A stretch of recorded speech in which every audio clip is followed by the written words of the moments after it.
What's up, YouTube? Georgia Silver Hunter back, and as you can hear, I am still fighting with my voice a little bit, but my bank called me today to let me know I had 2 boxes of halves waiting for me, and I just could not stand knowing I had half dollars that I couldn't hunt, and if I'm going to hunt them, I want to make a video for you guys. So with that said, I've got box number 1 in front of us. I've already opened it up. I didn't see anything too interesting other than we do have a 2021, looks like Philadelphia Ender there, but no proofs, no silver, no nothing that jumped out at me, so I'm excited. I hope you're excited. Let's jump into it.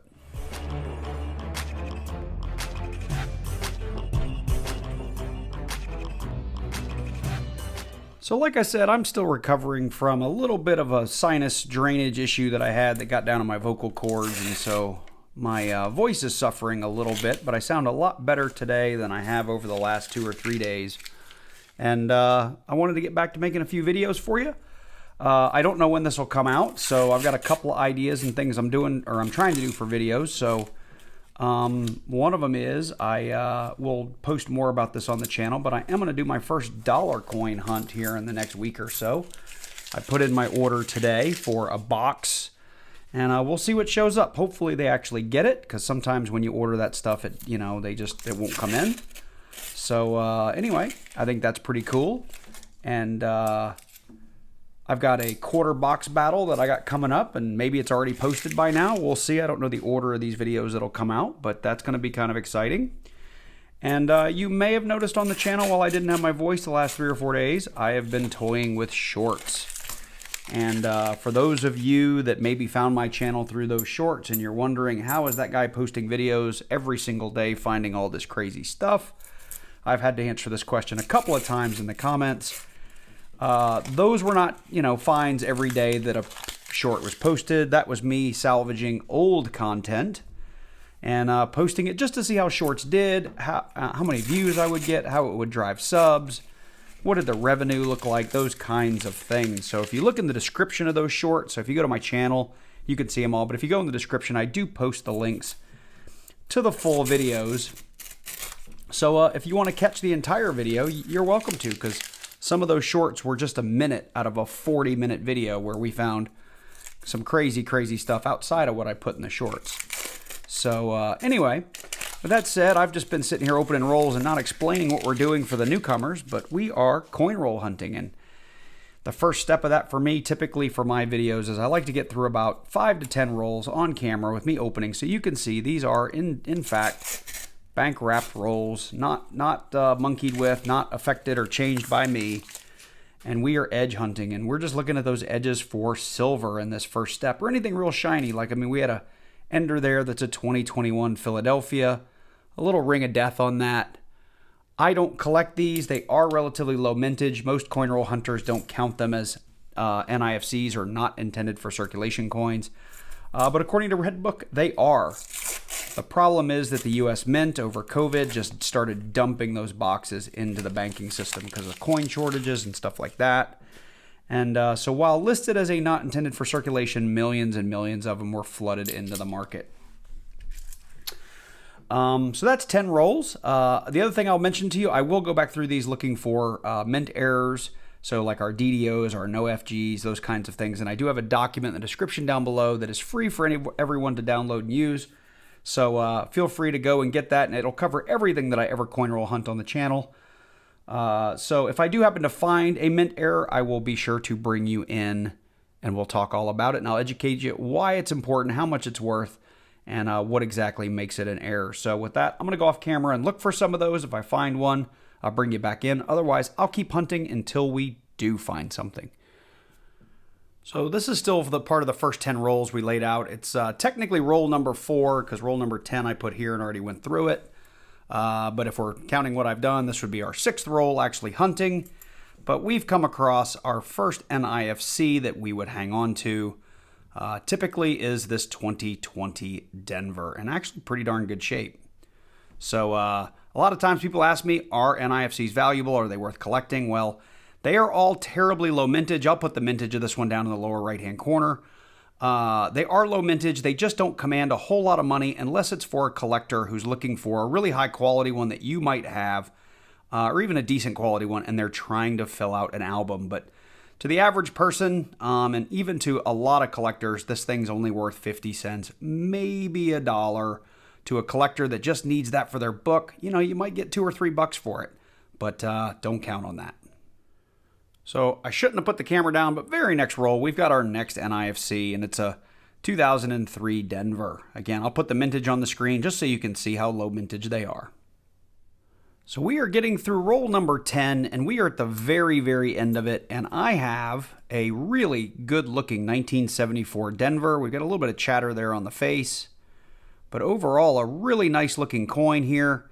This is a classic example of the 1974D DDO, and I'm going to take you over to the computer. We're going to look at this thing in depth, compare it to varietyvista.com, and look at what it's worth on PCGS.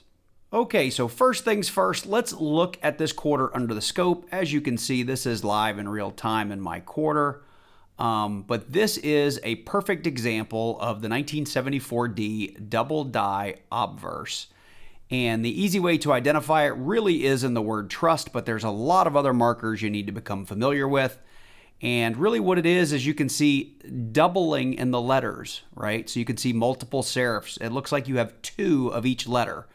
It's not machine doubling. That is a very stair-step doubling. In a DDO, the lettering should look like it's the same height as the original lettering. So here you can see we've got a little T or parts of a T under this T. You can see, and sometimes it helps if I do a little bit of a shadow here with my finger. It helps kind of pull out that double stair here in the R. Same thing with the T. That helps here, putting a little bit of a shadow on it. The U, you can see the double serif here, and you can actually make out 2 U's. Same with the S, and same with this final T.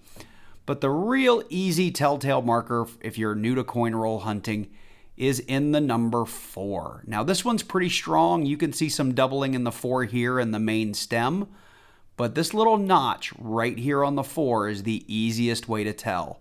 So if you're looking at this under a loop or even some basic magnification, if you see this, the end of this 4 doubled here, you see 2 of them, so this little notch, you know you have a 1974 DDO. Some other areas in the coin to look at are here on the Y. You can see we've got a little bit of a doubling on the base of the Y and the stem right here. Not even a little bit. Now that I'm looking at it, it's huge. There's the original Y. Here is the second Y. And it looks super fat, right? The T is also really obvious. You see the line here, and the extra T is floating out this way, and you see a little bit of another T here. The R is a little less obvious, but you can see a little bit here and here. And we've got 2 E's. There's the stem of the E coming out. The B, you can see we've got, it almost looks like a smeared B because it's so fat and sitting on top of itself, but you can see the line here, and there's another B underneath, and a little bit of a B sticking out over here. Continues all the way over here on the I. Now, some of this would be really hard to see if you weren't under about 10 or 15 times magnification, but a lot of this you'd be able to see maybe even with your like iPhone camera. We've got doubled L there, and just a little bit of doubling here on the N, like right here on the bottom.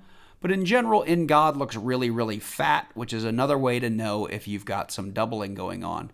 But you've got to have these classic markers of multiple letters kind of sitting on top of each other. Even on the W, it's a little hard to see, but right here, and let me try my little shadow trick again. If I put my finger so we cast a shadow, you can see the line here from the original W and the double W. Same thing right here. So anyway, I know that was a long explanation, but if none of you guys had ever seen a double die obverse, I wanted to get into all the classic markers. One resource I use all the time is varietyvista.com. I've already drilled into the 1974D DDO. It'll tell you what you're looking for and even has pictures, right, of the things that you're looking for. And I pointed out all of these areas on my coin. So you see the line on the B and the little fat B, the double T, the little bit of the R coming through, the stem of the E coming out. So here's where you can come and really compare your coin to what Variety Vista has classified as a variety. And the FS101 I forget what the FS stands for, but basically it means it's a legitimate double die. It's recognized by most grading companies. And I've already got PCGS pulled up here. You can see the 1974 double die obverse.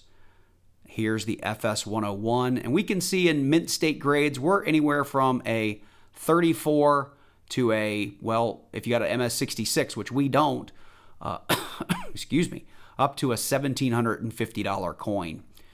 So let me drill in here, and I've already zoomed in on this picture for you right here. They also on PCGS will take the time to point out some of the markers you're looking for. So when I come here, you'll see the little double notch right there. You'll see the double stem in the R, the serifs in the R, or in the U. So PCGS doesn't do this for all double dies, but for many they do. As for pricing, we'll take another closer look at it under my camera, but I think this coin could easily be up here in the AU range, maybe even into the low mint state range. So 32 to call it maybe 38 to $50 coin if it were PCGS graded. Keep in mind it would run you about 40 bucks to get the coin graded anyway. So in this condition, I wouldn't suggest getting it graded unless you could get it done for a deal, or just because you wanted to get it graded to verify and to put it in your collection. There's nothing wrong with saying, you know what, I'm going to invest some money. It's going to be break-even money, but I want to know, is it a $32 coin, a $50 coin, or maybe I'll get lucky and it'll come back as a MS65, which this wouldn't. But if it did, hey, you'd actually make money on this coin. I doubt I will purposefully take that plunge, but I've been toying with doing a submission for some time, and this is the kind of coin that I may include in a submission. So with that, let's get back to the hunt. So really quickly, I did want to give you one last look at that 1974D, just so you can get an idea of the condition that we're in. No major ring damage or rim damage, no ring of death. I mean, in general, a really, really nice looking coin. Maybe a little bit of scuffing here on the back, but that would probably come off in some nice warm water, or maybe a quick dump in some Easy Est or MS70 or something like that. But overall, a really nice looking coin. A little bit of a scratch there on the back maybe, but I think this is a fantastic looking coin. Let me know in your comments down below, what do you think this would grade at? And just to show you guys, this is my live microscope. You know, for the naysayers out there that think I just get overly lucky and that maybe I'm making this stuff up, I would like to back up and just show you live, real time, that this is the coin, in fact, we were looking at on the computer. So you can see the doubling here and here and here. So there you have it. So that wraps up this box, and we did have a couple of finds that I didn't bring you guys in for. I did bring in for the 2003, I did bring in for the 2020, and like the last two rolls, we did get this 2018 Philadelphia that is not in the best of shape. It's not too bad, but it's got some circulation wear on it. Again, I'll put the mintage there in the bottom, and we did get a necklace coin, and that's where, you know, somebody drills a hole in it, and it becomes, and typically you see it on the eagle side, but somebody wanted the Kennedy side drilled. So put a little string through there, wrap it around your neck, and you've got an instant necklace. You find these quite often in boxes. There for a long time, I found one in almost every box I hunted. It's really slowed down over the years, but or really over the months, but you still find them. The real winner of this box is this 1974D DDO. I spent a lot of time talking about it in the middle of the video, the value of it, you know, what I thought the grade was. I'd love to hear from you guys in the comments down below if you agree with me, disagree with me, what have you. But this is definitely a keeper from the box. With that, though, we're going to go ahead and jump into box number 2. Okay, well, here we are with box number 2. Like box number 1, I've already opened it up and checked for enders. Didn't see anything too exciting, and I want to say I didn't see any like 2021 enders. Like I think I had 1 or 2 in the last box. But with that, let's go ahead and we'll open the first 5 or 10 rolls here together and see how we do. It'd be really nice to find some silver in this box, but you know what? That 1974 DDO is actually a fairly valuable coin. I'll cover sort of the eBay values for that at the end of the video, because I know some people don't like going off of PCGS pricing, which is fair, because that's sort of like book pricing. That's like the best you're gonna maybe consider if you get it graded. So we also want to look at realistic values on eBay. We got a marked coin there. Looks like some sort of JH something, not sure. And it does look like we are going to have some 2021s in this box. There's 2 of them. as a matter of fact. So roll number 1, not anything too special. Roll number 2, nothing jumping out at us. And if we're not finding anything, in these rolls, there, I got it out, I'll go ahead and put us in fast forward and give you guys a little music to listen to.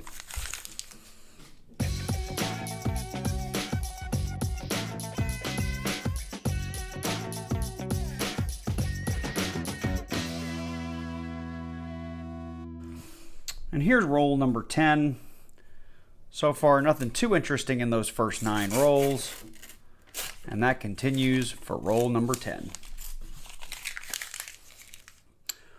Well, box number 2 was a bit disappointing, hence I didn't really bring you in much, but we did have a couple of finds that I thought I would summarize here. None good enough to really, like I said, bring you in.